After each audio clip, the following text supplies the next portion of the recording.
नमस्कार विद्यार्थी मित्रांनो, आजच्या या लेक्चरमध्ये आपण अझम्पशन ही जी कॉन्सेप्ट आहे याच्यावर आपण आज चर्चा करणार आहे. मग आता आपण सीसॅटचा पेपर जर बघितला तर आपल्याला साधारणतः 27 क्वेश्चन टू 29 क्वेश्चन्स हे आपल्याला कॉम्प्रिहेन्शनवर येतात बघा. आणि हे 27 ते 29 प्रश्न, समजा आपण ॲव्हरेज 27 प्रश्न पकडूया. हे 27 प्रश्न जे येतात ते नेमकं कुठल्या कॉन्सेप्ट्स, तर त्याच्यामध्ये 8 ते 9 बेसिक कॉन्सेप्ट्स आहेत. ठीक आहे, त्याच्यावर आपण नेक्स्ट लेक्चरमध्ये याच्यावर आपण चर्चा करूया. पण त्यातली सर्वात महत्त्वाची जी कॉन्सेप्ट आहे तर ती आहे अझम्पशनची. आपण जर मागच्या वर्षीचा पेपर जर तुम्ही हे केला, ॲनालिसिस केला, तर अझम्पशनवर मागच्या वर्षी म्हणजे 2025च्या पेपरमध्ये अझम्पशनचे 13 क्वेश्चन्स मी बघितलेले आहेत बघा. 13 क्वेश्चन्स. अझम्पशन ही बेसिक कॉन्सेप्ट आहे. अझम्पशन ही बेसिक कॉन्सेप्ट आहे. म्हणजे तुम्हाला इन्फरन्स समजून घ्यायचा असेल, मेसेज ऑफ द पॅसेज समजून घ्यायचा असेल, idea of the passage, crux of the passage किंवा कोरोलरी ऑफ द पॅसेज हे समजून घ्यायचं असेल तर तुम्हाला अझम्पशन समजणं हे फार जास्त महत्त्वाचं आहे. या अझम्पशनच्या कॉन्सेप्टवर सर्व तुमचं सीसॅट कॉम्प्रिहेन्शन हे डिपेंड करतं असं म्हटलं तरीही काही हरकत नाही आहे बघा. मग अझम्पशन म्हणजे नेमकं काय, अझम्पशन म्हणजे नेमकं काय याचा आपण आता विचार करूया. आता बघा, आपण ज्या काही गोष्टी करतो त्याच्या मागे आपला काहीतरी बिलीफ असतो. ठीक आहे, आता तुम्ही माझं हे लेक्चर करताय, तुम्ही हे माझं लेक्चर ऐकताय. मग हे लेक्चर ऐकण्यामागे किंवा हे लेक्चर करण्यामागे, सीसॅट शिकण्यामागे तुमचा काहीतरी बिलीफ असेल, या लेक्चरच्या मागे तुमचा काहीतरी विश्वास असेल, हे लेक्चर करण्यामागे तुमचा काहीतरी आधार असेल त्या गोष्टीला. तर तो आधार म्हणजे अझम्पशन आहे. म्हणजे आता तुमचा एखाद्या विद्यार्थ्याचा काय विश्वास असू शकतो की हे लेक्चर केल्याच्या नंतर मला माझे कॉम्प्रिहेन्शन चांगलं होईल, हे बिलीफ असू शकतो. किंवा काही लोकांचा असं असेल की विवेक सर चांगलं शिकवतात म्हणून मला हे लेक्चर सुद्धा त्यांचं करायला पाहिजे, मला फायदा होईल, हे सुद्धा तुमचं बिलीफ असू शकतं. किंवा अनेकांचे वेगवेगळे बिलीफ असतात. पण कुठलीही ॲक्शन करण्यामागे एक गोष्ट कॉमन असते, ती म्हणजे बिलीफ. ती म्हणजे बिलीफ किंवा याला मराठीमध्ये आपण काय म्हणतो, आधार. कुठलीही गोष्ट करण्यामागे काहीतरी आधार असला पाहिजे. तो आधार म्हणजे तुमचं अझम्पशन आहे. ठीक आहे, आता समजा मी याच्या आधीच्या एका लेक्चरमध्ये सुद्धा मी हे उदाहरण दिलेलं आहे बघा. समजा भारत आणि पाकिस्तानची मॅच सुरू आहे. समजा भारत आणि पाकिस्तानची 2020ची मॅच सुरू आहे. ओके, 2020ची मॅच सुरू आहे आणि या मॅचमध्ये पाकिस्तानने भारताला 200 रनांचं टार्गेट दिलेलं आहे. ओके, 200 रनांचं टार्गेट दिलं आहे. आता 3 ओव्हर संपलेले आहेत पॉवर प्लेमधल्या. सुरुवातीच्या 3 ओव्हर संपलेले आहेत. भारताचा स्कोर 12 आहे. ठीक आहे, 12 रन आहे आणि महत्त्वाचे सुरुवातीच्या 2 विकेट सुद्धा पडलेले आहेत. ठीक आहे, 2 विकेट सुद्धा पडलेले आहेत. म्हणजे ही सिच्युएशन जी आहे, 2020ची मॅच आहे, 200 रनांचं टार्गेट आहे, 3 ओव्हर संपलेले आहेत, 12 रन आहेत आणि 2 विकेट गेले आहेत. म्हणजे ही सिच्युएशन कशी आहे, टफ सिच्युएशन आहे. पण अशा सिच्युएशनमध्ये विराट कोहली हा गुड चेसर ज्याला आपण म्हणतो, बेस्ट चेसर आपण ज्याला म्हणतो, तो तुमच्या स्पीचवर येतो. तुम्हाला त्याच्यावर विश्वास आहे आणि तुम्ही काय शब्द बोलताय बघा.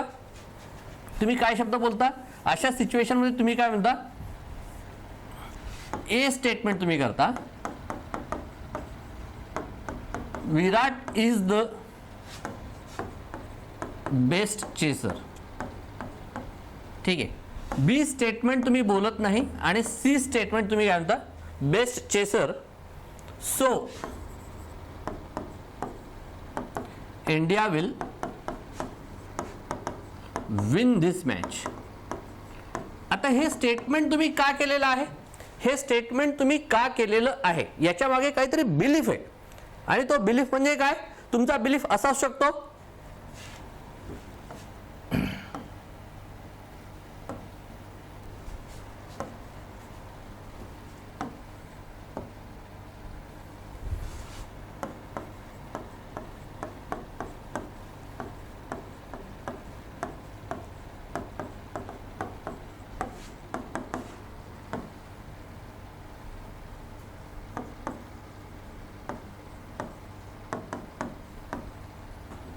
तुमचा बिलीफ हा असू शकतो काय, best chaser helps to win the match. पण आपण हे पूर्ण बोलत नाही, आपण काही गोष्टी गृहीत धरलेल्या आहेत. म्हणजे काय, आता पुन्हा एकदा सांगतोय की विराट इज द बेस्ट चेसर, म्हणजे विराट हा बेस्ट चेसिंग मध्ये बेस्ट आहे म्हणून भारत मॅच जिंकेल असं तुम्ही जेव्हा बोलता, म्हणजे तुम्ही हे स्टेटमेंट केलेलं आहे, हे आहे तुमचं स्टेटमेंट, आणि हे तुम्ही कन्क्लुजन केलेलं आहे. म्हणजे स्टेटमेंट आणि कन्क्लुजनच्या मधात एक ब्रिज आहे जो तुम्ही बोलला नाही, एक ब्रिज आहे जो तुम्ही बोलला नाही. तो तुमचा विश्वास आहे, तो तुमचा बिलीफ आहे, ते तुमचं स्टेटमेंट करण्यामागचा आधार आहे. त्याला आपण काय म्हणतो, याला आपण काय म्हणतो, तर हे झालं तुमचं अझम्पशन. ठीक आहे, हे झालं तुमचं अझम्पशन. एकदा पुन्हा बघा, Virat is the best chaser, Virat is the best chaser असं तुम्ही इथं म्हणताय.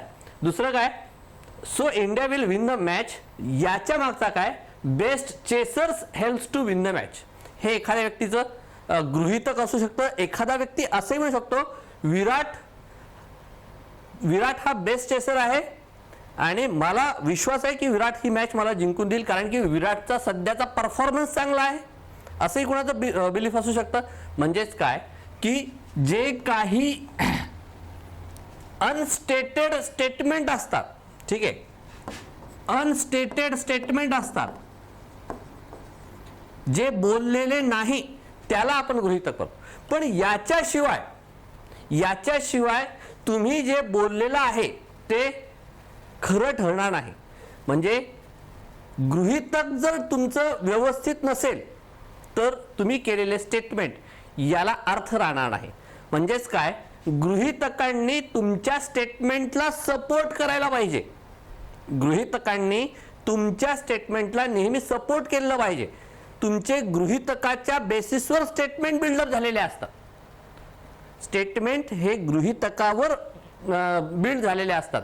जर गृहीतक जर स्टेटमेंटला सपोर्ट करत नसेल तर तुम्ही केलेले स्टेटमेंट याला अर्थ राहणार नाही. म्हणजे समजा तुमचा या गोष्टीवर विश्वासच नसेल, काय, best chaser helps to win the matches, जे काही चांगले चेसर्स आहेत ते तुमचं मॅच विन करायला मदत करत नाहीत, हे जर याच्यावर असं जर तुमचं स्टेटमेंट असेल तर म्हणजे काय, मग so India will win the match हे कन्क्लुजन तुम्ही केलेलं आहे ते योग्य ठरणार नाही.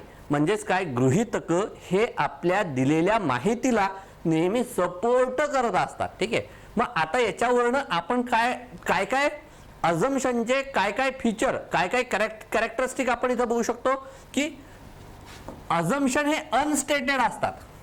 ठीक आहे, अझम्पशन हे अनस्टेटेड असतात किंवा नॉट अनस्टेटेड किंवा not clearly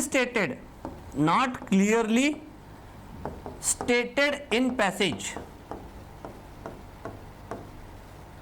not clearly stated in the passage. ठीक आहे, किंवा त्यांची काहीतरी हिंट आलेली असते. ओके, नंतर फोर्थ काय, ते दिलेल्या स्टेटमेंटला सपोर्टिव्ह असतात. ठीक आहे, पाचवं फीचर काय, एकापेक्षा जास्त,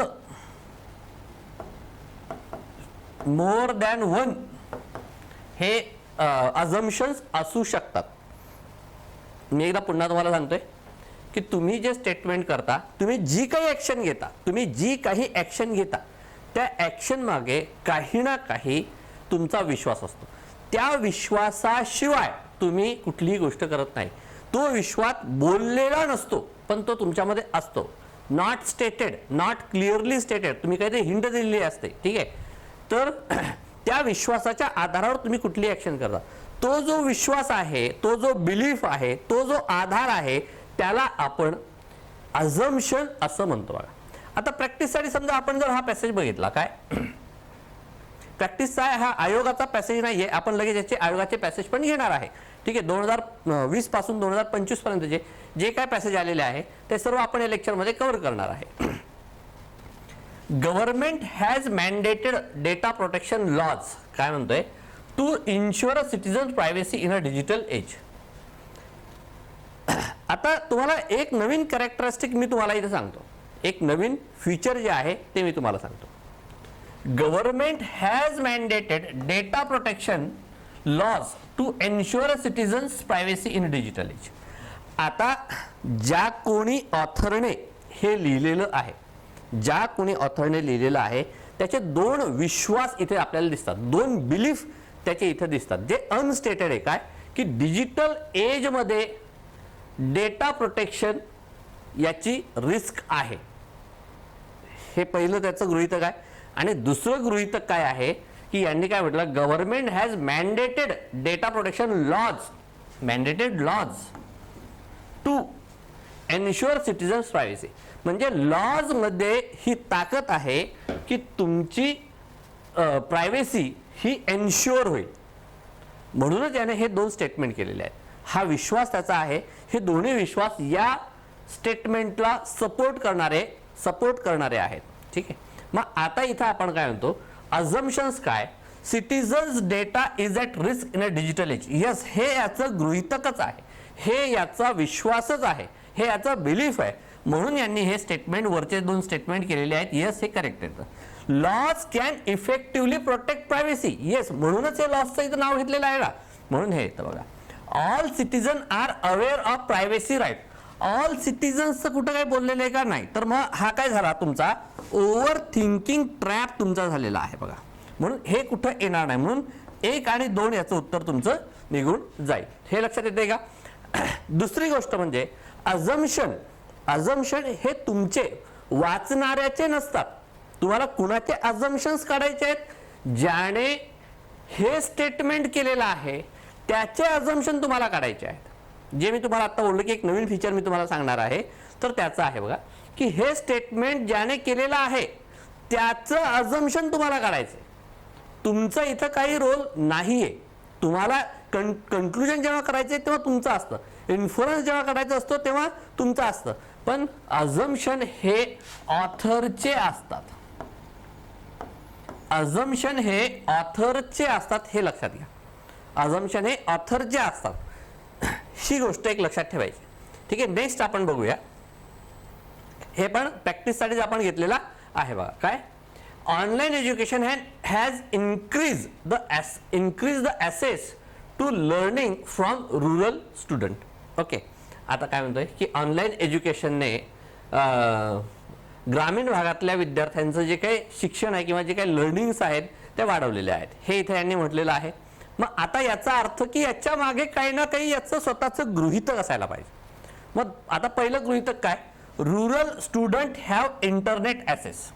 आता हे गृहीतक आपण बघूयात की online education has increase access to learning from rural student.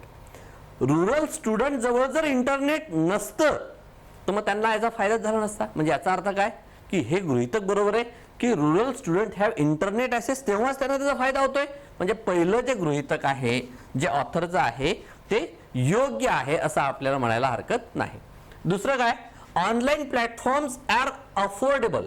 Online platform affordable आहेत तेव्हाच increase access to learning for rural student योग्य ठरतं. हे अफोर्डेबलच आहे. Traditional education is ineffective. Traditional education बद्दल या स्टेटमेंटमध्ये काही बोललेलं आहे का, तर काहीही बोललेलं नाहीये या स्टेटमेंटमध्ये. म्हणून हे स्टेटमेंट ट्रॅडिशनल एज्युकेशन हे काय होतं की तुमचा ओव्हर थिंकिंग ट्रॅप मध्ये तुम्ही जाता बघा. ओव्हर थिंकिंग ट्रॅप मध्ये तुम्ही इथे अडकता. म्हणून 3 नंबरचं याच्यामध्ये येणार नाही. म्हणून याचं उत्तर 1 आणि 2 याचं उत्तर सरळ सरळ जाईल. हे दोन्ही स्टेटमेंट, हे दोन्ही अझम्पशन या स्टेटमेंटला सपोर्टिव्ह आहेत, या स्टेटमेंटला सपोर्टिव्ह आहेत. म्हणूनच हे स्टेटमेंट स्टँड करतं. म्हणजेच काय की तुम्ही केलेलं स्टेटमेंट आणि तुम्ही केलेलं कन्क्लुजन याच्या मधात एक ब्रिज आहे. काय ब्रिज आहे, तर तो आहे अझम्पशनचा. म्हणजेच तुमचं अझम्पशन, म्हणजेच तुमचे स्टेटमेंट हे अझम्पशनवर तुमचे डिपेंडंट आहेत. ओके.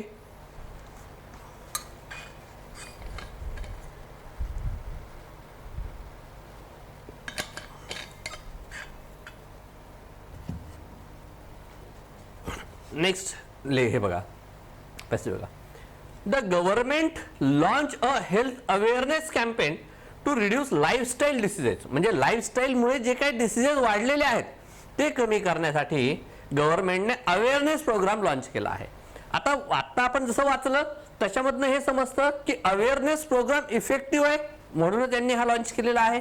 लोक अवेअर नाही आहेत म्हणूनच अवेअरनेस करावं लागतंय म्हणून आपण इथे हा लॉन्च केलेला आहे.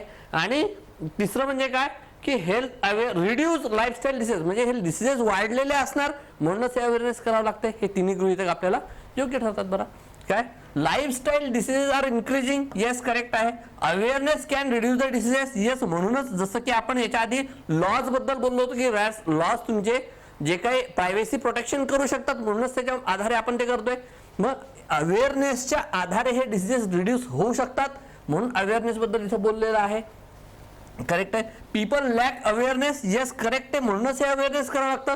पीपल्सला जर याचं अवेअरनेस असतं तर मग हे रिड्यूस हे वाढलेलेच नसते पहिली गोष्ट. ठीक आहे. म्हणून 1, 2 and 3 हे याचे करेक्ट स्टेटमेंट जातात. बघा आता याच्यानंतर आपण आयोगाचे बघूया. याची जी हे आहे PDF आहे मी तुम्हाला अपलोड करतो लेक्चरच्या खाली. तिथनं तुम्ही याला हे करून घ्या, डाउनलोड करून आधी हे जे काही आहे त्याला सॉल्व करायचं.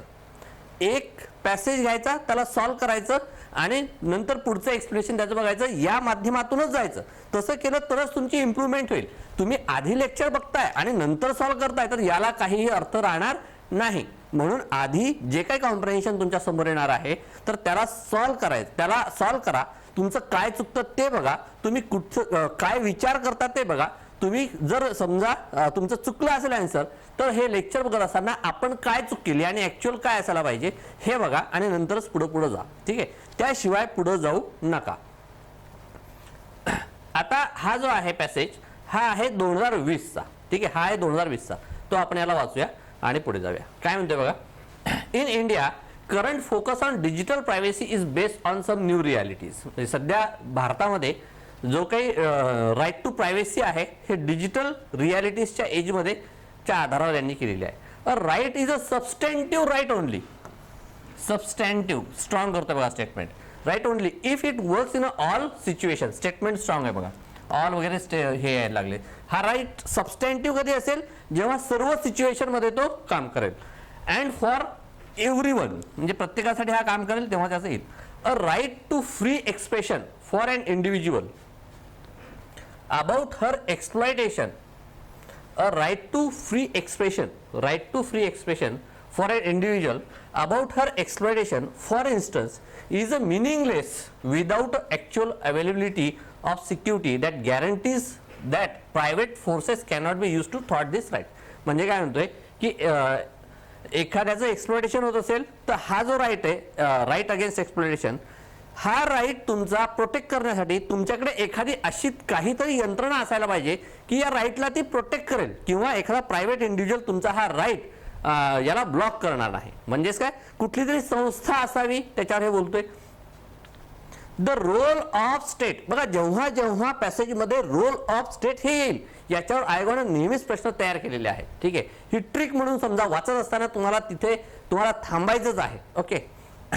The role of state, the role of state therefore is not just to abstain from preventing rightful free expression but also actively ensure that private parties are not able to block it. म्हणजे काय गव्हर्नमेंटचा एवढाच role नाहीये की ते तुमचं right private individual right जे आहेत fundamental right जे आहेत त्याला तुम्हाला प्रोव्हाइड करायचं. पण जी लोक याला ब्लॉक करतात त्यांना सुद्धा कुठेतरी थांबवता आलं पाहिजे अशी एखादी संस्था असावी तेव्हाच हे सर्व जे काय हे आहेत राईट्स आहेत तर त्याला मिनिंग्स असतील असं म्हणतोय बघा. आता वाचत असताना बघा की आपल्यासमोर काही यांनी एक सिच्युएशन मांडली की राईट टू प्रायव्हसी मांडलेला आहे आणि त्याच्यावर त्यांनी काहीतरी भाष्य केलेलं आहे. ठीक आहे. आणि हे जे काही त्यांनी इन्फॉर्मेशन आपल्यासमोर ठेवलेली आहे हे जे काही थॉट्स त्या ऑथरचे आपल्यासमोर ठेवलेले आहेत त्याला काहीतरी आधार असायला पाहिजे ते आपण बघूया. On the basis of the above passage the following assumptions have been made. काय state should have some institution to ensure appropriate role in a digital society.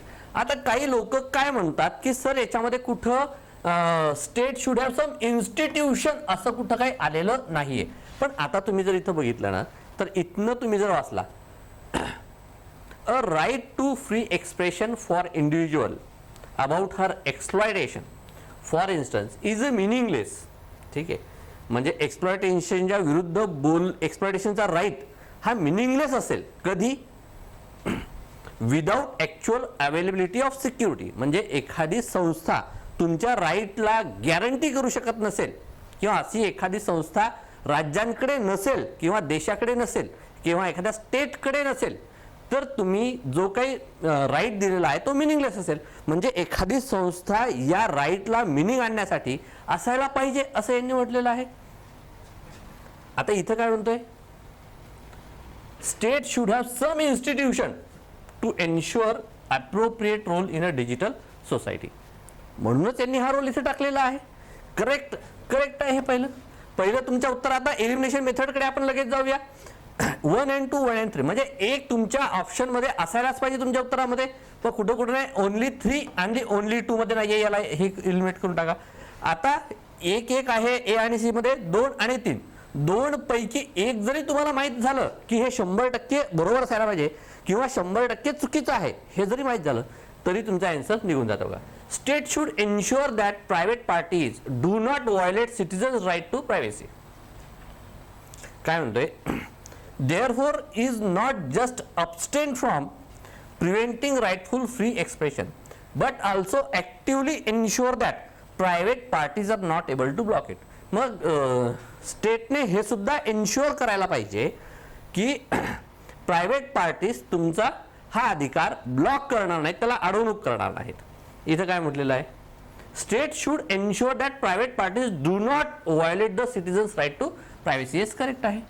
Digital economy, आता बघा हा पॅसेज जो आहे याचा मूळ गाभा काय आहे, या पॅसेजचा मूळ गाभा काय आहे की तुमची राईट टू प्रायव्हसी किंवा इंडिव्हिज्युअल राईट किंवा फंडामेंटल राईट्स हे तुमचे कसे प्रोटेक्ट होतील आणि त्याच्यासाठी काय करावं लागेल याच्यावर आहे हा पूर्ण काय पॅसेज.